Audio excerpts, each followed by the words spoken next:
The relative strength line is an indicator that you can use to help confirm your buying decisions. Take a look at this chart from IBD's MarketSmith service.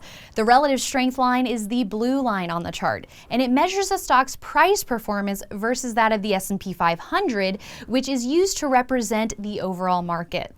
So if you're measuring a stock's price move to that of the S&P 500, that can help you determine whether or not the stock you're thinking about buying is showing outperformance. Now, if the relative strength line is trending down, that tells you the stock is lagging the overall market. But if it's trending higher, that means it's outperforming the market.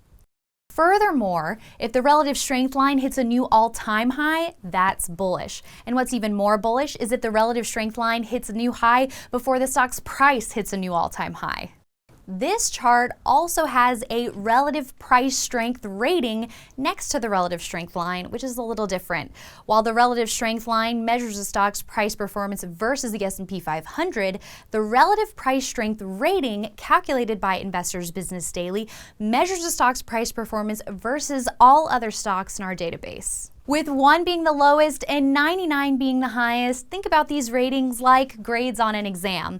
A 90 or above is especially positive.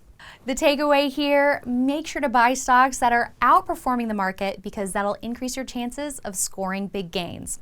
Make sure to check out investors.com and MarketSmith, where you can find screens of stocks with relative strength lines at new highs. And you can check out our full library of how to invest videos at investors.com/howtoinvest.